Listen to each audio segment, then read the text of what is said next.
সফলতা করি, এটাকেই সম্পর্ক ভেবে নিই আমরা। আর এটাই আমাদের সব থেকে বড় ভুল। তাই মনে রাখবেন, এই সম্পর্ক শুধুমাত্র হৃদয় দিয়ে গড়ে তোলা যায়। যেটা শব্দ দিয়ে গড়া যায় সেটা সম্পর্ক নয়।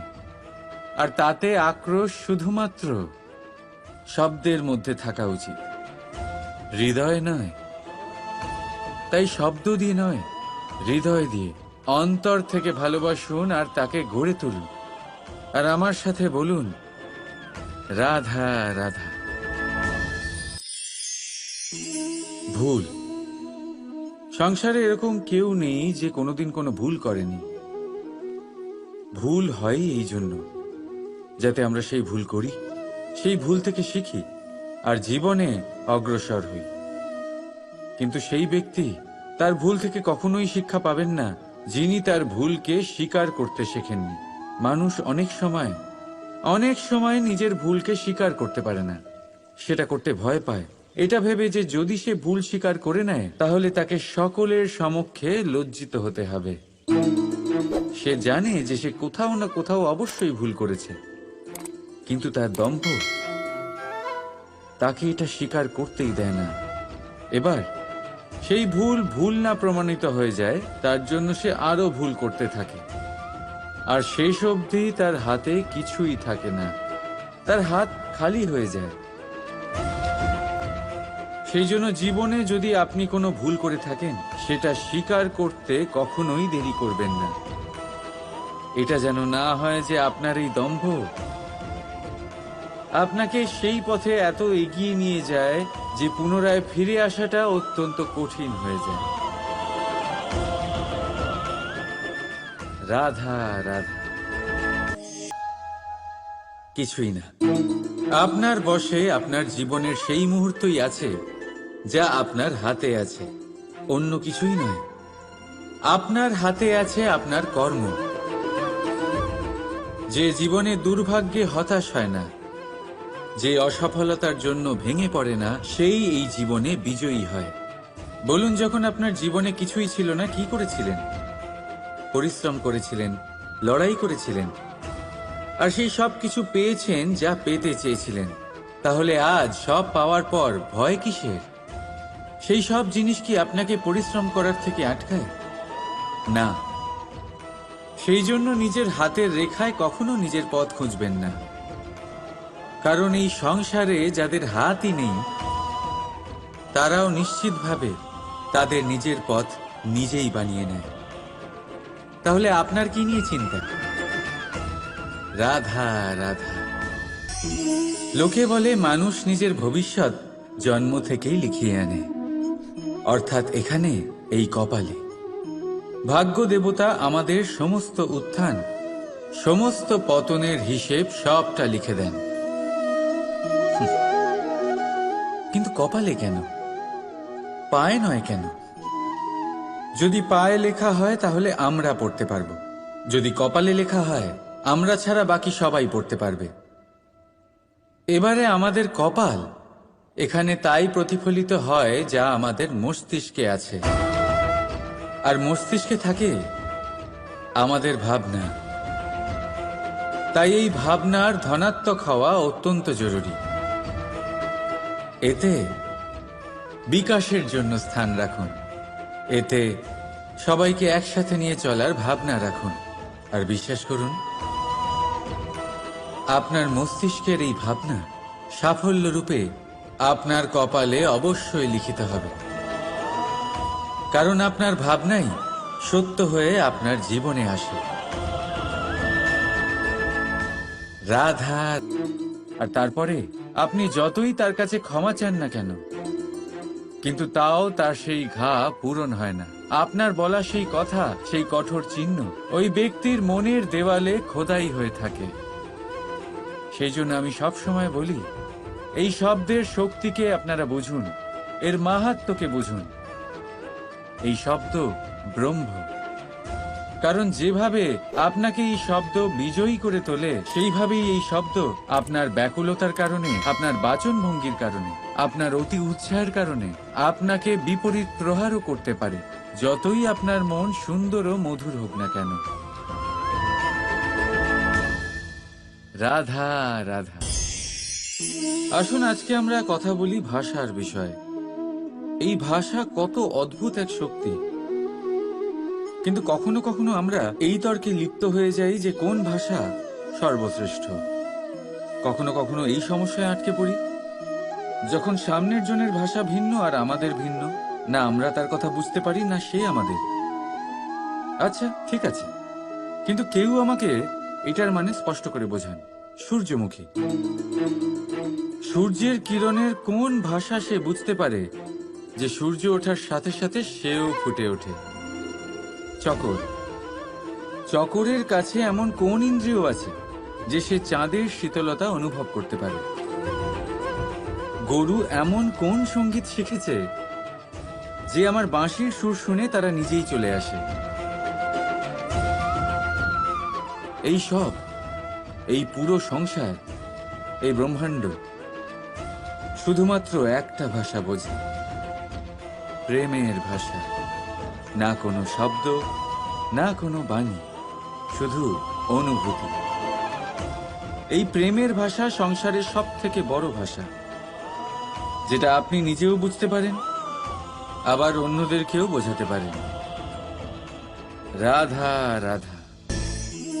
ব্যক্তি কখন সফল হয়, কখন অসফল, কখন ক্ষতি হয়, কখন লাভ, কখন জয় হয়, কখন পরাজয় থাকে, তাহলে নৌকা কিভাবে পার করানো যেতে পারে।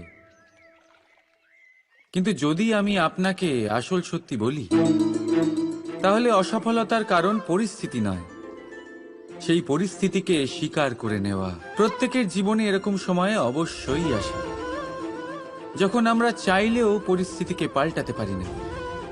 পরিস্থিতিকে পাল্টানো অসম্ভব হয়ে ওঠে। এরকম সময়ে একটাই উপায় আছে, পরিস্থিতিকে নয়, মনস্থিতিকে বদলান, আর দেখবেন সবকিছু ভালো হবে। কারণ এই মনস্থিতি আপনার জীবনের সব থেকে বড় সম্বল, সব থেকে বড় সাথী। দেখুন, অপবাদ, অসফলতা প্রত্যেকের জীবনের একটা অংশ অবশ্যই, কিন্তু আপনাকে নিরন্তর চেষ্টা করে যেতে হবে, পুনরায় ঘুরে দাঁড়িয়ে এগিয়ে যেতে হবে, তবেই সফলতা আসবে।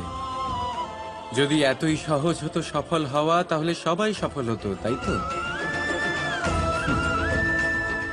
রাধা রাধা।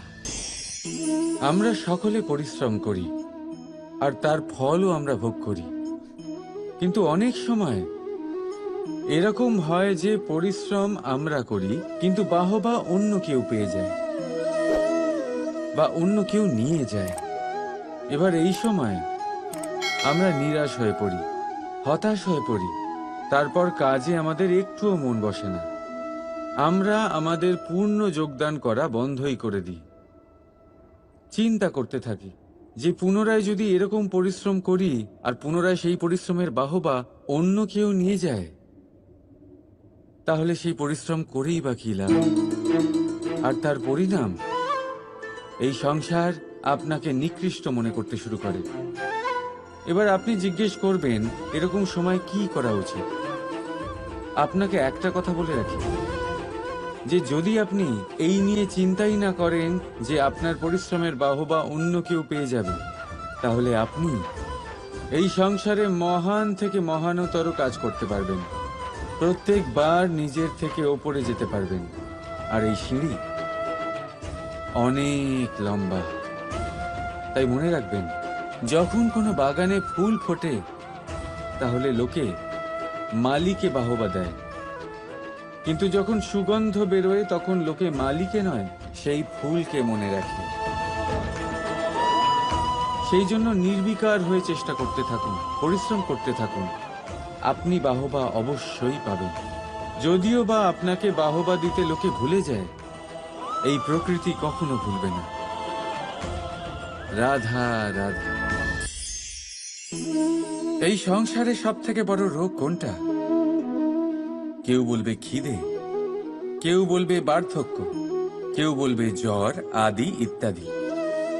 আমরা সবসময় চেষ্টা করি যে আমরা এই সব রোগ থেকে দূরে থাকি। সময় মতো আমরা চিকিৎসকের সাথে দেখা করি। অনেক চেষ্টা করি যাতে এই রোগ আমাদের আশেপাশেও না ঘোরাফেরা করতে পারে।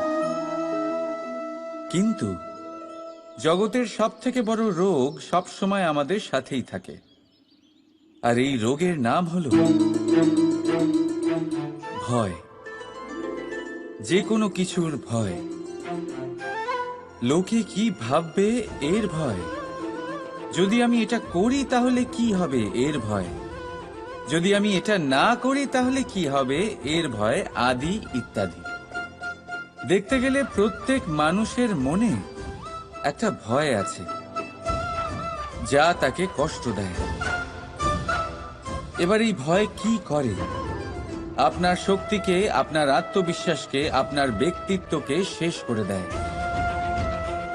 তাই মনে রাখবেন, যদি আপনি আপনার ভাগ্য নিজে বানাতে চান তাহলে সবার আগে ভয়মুক্ত হয়ে যান।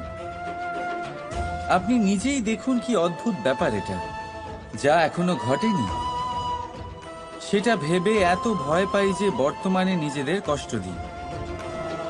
সেই জন্য যা এখনো ঘটেনি তা নিয়ে দুশ্চিন্তা করবেন না। হ্যাঁ, যেটা হয়ে গেছে সেটার সমীক্ষা অবশ্যই করুন, তা থেকে শিখুন, অবশ্যই জীবনে অগ্রসর হন। আর এখনকার জন্য নির্ভয় হয়ে আমার সাথে ভালোবেসে বলুন, রাধা রাধা। এই সংসারে সব থেকে বেশি তেজস্বী এই সূর্য, সব থেকে বেশি উজ্জ্বল, সব থেকে বেশি শক্তিশালী। কিন্তু আপনি কি কখনো সূর্যোদয় দেখেছেন? এই শক্তিশালী সূর্য কিভাবে উদয় হয়? লাল রঙের আভার সাথে, সৌম্যতার সাথে, শান্তির সাথে উদয় হয়। কখনো সূর্যাস্ত দেখেছেন? সেই লাল রঙের আভা, সেই সৌম্যতা, সেই একই শান্তি। আর এটাই একজন মহান ব্যক্তিত্বের গুণ। যখন জীবনে উত্থান ঘটে তখনও অহংকার করেন না, সৌম্যতা বজায় রাখেন। আবার যখন জীবনে ক্ষতি হয় তখনও সৌম্যতা বজায় রাখেন। যদি আপনিও চান সূর্যের মতো আপনি সম্মান পাবেন, তাহলে সূর্যের মতন হন। যখন জীবনে আনন্দ আসে, কুশল আসে, তখন সীমা লঙ্ঘন করবেন না। যখন জীবনে দুঃখ আসে, কষ্ট আসে, বিনাশের পথে অগ্রসর হবেন না। সৌম্য থাকুন, শান্ত থাকুন, সূর্যের মতো চকচক করতে থাকুন। কারণ সব মুহূর্তের মতোই এটাও একটা মুহূর্ত। তাতে আপনি আনন্দ লাভ করুন বা পান দুঃখ, এই মুহূর্ত অবশ্যই চলে যাবে। রাধা রাধা। এই পাথর দেখতে পাচ্ছেন আপনি? কত গোল, কতটা চকচকে। কিছুর মূলে দুধই আছে, কিন্তু এদের সকলের আয়ুতে, এদের মূল্যে এত তফাৎ কেন? তার কারণ এই যে দুধকে দই হওয়ার জন্য অনেক কষ্ট সহ্য করতে হয়, দইকে মাখন হওয়ার জন্য লাঠির আঘাত সহ্য করতে হয়, আর মাখনকে ঘি হওয়ার জন্য বহু ঘন্টা ধরে আগুনের তাপ সহ্য করতে হয়। তারপর গিয়েই মাখন ঘি হয়। তারপরেই এর আয়ু বাড়ে এবং মূল্য বৃদ্ধি পায়। এবার আমরা মানুষেরাও সবাই সমান, দুধের মতো। কিন্তু মহান সেই হয় যে কঠিন পরিস্থিতির মুখোমুখি হয়, যে বিপদের মোকাবিলা করে, যে এই প্রতিযোগিতাগুলোয় সফল হয়। এই সব করলে তবেই জীবনে অগ্রসর হতে পারবে, তবেই জীবনে আপনার যশের আয়ু বৃদ্ধি পাবে, আর তখনই এই সংসার আপনাকে মহান মনে করবে। রাধা রাধা।